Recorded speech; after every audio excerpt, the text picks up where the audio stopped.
Значи, неколку години поред Македонското еколошко друштво во овој период во зимата врши пребројување на птиците. Денеска сте во Доиран. Како се движи денешната акција? Денешната акција е добро, бидејќи времето е на наша страна, иако има ветер, не многу силен, но сепак е студено, ветерот прави да биде студено. Сонцето ни дава добра видливост, што значи можеме да преброиме колку видови и кои видови птици ги има на сепак заледеното Доиранско езеро. Така. Колку точки посетивте и што евидентиравте? Почнавме од македонско-грчката граница кај Сретеново. До сега сме на пола пат, на 5 точки пројдовме, од 10 вкупно. Ќе завршиме кај Николич, на тој дел од границата со Грција. До сега видовме на 15 на различни видови птици со вкупен број од околу 3 до 4.000 до сега, максимум. Најинтересен наод беше прелет на големо јато на еден вид на гуска, кој што е прилично ретко во Европа. И најверојатно дојде од Грција, бидејќи јатото доаѓаше од југ. За сега е тоа. Така, дали можете да споредите со претходни години кога сте пребројувале, како овие бројки што кажуваат, намален број, изброј, стандарден број? Так. Сепак поентата тоа дека Доиранското езеро е замрзнато во периодот и има само до сега избројавме некои десетина отвори каде што птиците можат слободно да се пливаат во водата и да се хранат. И тоа многу влијае на бројот. Значи обично доаѓаме со бројки во Доиранско езеро од околу 10.000 птици вкупно, а до сега сме стигнати само на околу 3.000 и претпоставувам дека ќе имаме уште максимум 2.000 како единки, така да тоа е скоро половина тоа што сме навикнати да го гледаме на Доиранско езеро. Доиранско езеро е генерално многу плодно езеро кога станува збор за птици, бидејќи поддржува многу голем број на птици, дека има многу храна во него за птици.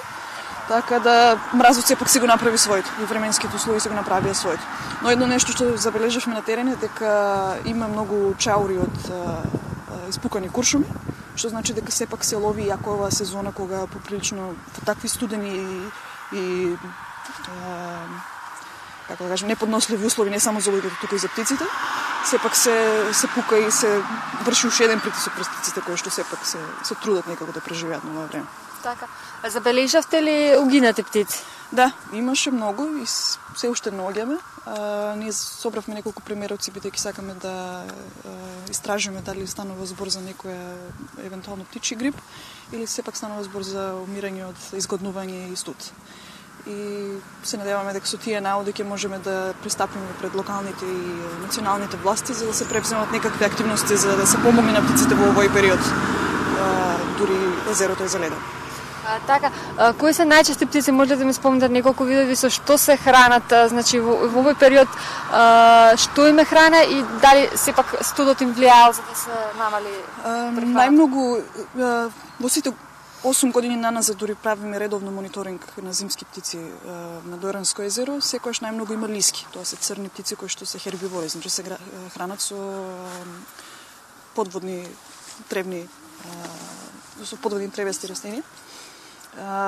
Тие за сега некако се снаоѓаат, бидејќи буквално одат на бреговите на езерото и буквално пасат, иако тоа не е типично нешто што би го правеле птици, значи се снаоѓаат за храна. Поспецифични се видовите кои што се хранат со риби, како кормораните, например, големиот и малиот корморан, кои што мора да наоѓаат вакви места каде што има отвори за да може да пристапат до рибата, која што и заради големиот лед, исто така се крие и во помал број.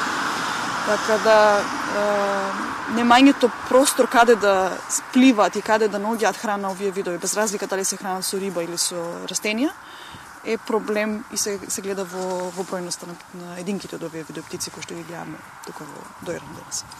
Така, како екологисти, има ли некоја препорака кој и како може да им помогне на птиците, доколку е, да кажеме, под предпоставка ледот се задржаше подолго време, немаше пукнати места и продолжеше овој период на птици кои што остануваат без прехрана преку зимата? Секако тоа е работа на сите на заедно, но тие кои што имаат најголема одговорност за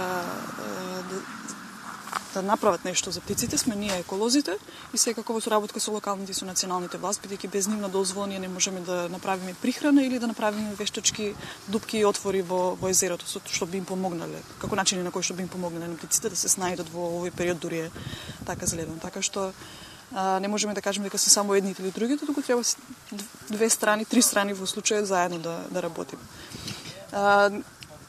Причината што сме тука не е само заради да изброиме колку видови птици и колку единки од тие видови птици има, туку и да видиме како се снаоѓаат птиците во вакви екстремни услови и што можеме ние како препораки да извлечеме, како еколози, како стручни лица, да извлечеме пораки и препораки за што да се направи понатаму за да им се помогне на овие видови. Така, уште прашала, споредбено спомнавте дека и во Европа е овој студен бран во овој период. Како се движи таму, како птиците се однесуваат таму, има ли доста загуби? Исто, има многу загуби. Најмногу имаме дојава од Србија и од Босна и Херцеговина, од партнерите кои што работат таму и кои што ја користат иста оваа методологија на пребројување на земски видови птици. Но што не значи дека не се среќава на секаде низ регионот, низ Балканот и низ југоисточна Европа, бидејќи ова е регион каде што обично птиците во зимно време наоѓаат прибежиште од секако ладните северни делови од Европа, но дури и тука ги затекнаа такви скоро поларни услови, така да и луѓето и птиците беа некако затекнати од цела оваа ситуација. Но сите заедно работиме не само да видиме што има на терен, туку заедно работиме за да ги знајдеме начините по секоја земја поединечно и за секое водно живеалиште, дали е езеро, дали е река или некое влажно станиште, да изнајдеме начин кој што би бил најдобар за да ги задржиме природните карактеристики на тоа станиште за птиците да преживеат таму. За крај може ли накратко да ни објасните како функционира методологијата, како ги пребројувате всушност птиците за обичниот гледач кој што не е запознат? Значи, се зема предвид дека треба да се покрие цела територија на Дојранско езеро. Се користат двогледи и телескопи за да може да се идентификуваат точно видовите и да се пребројат единките од тие видови. Конкретно од македонската страна на Дојранско езеро, бидејќи се брои од двете страни, и од наша страна и од грчка страна, во исто време.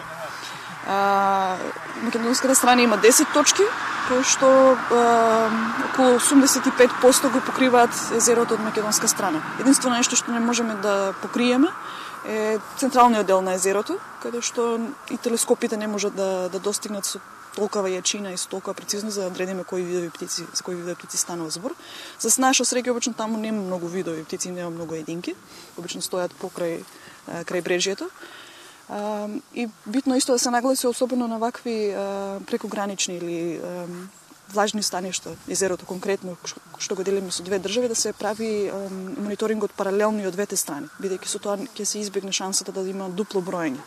Дека ние ако броиме еден ден, од грчка страна се брои друг ден, ќе имаме различни резултати. Така што во моментот и од грчка страна исто се брои кои видео птици ги има.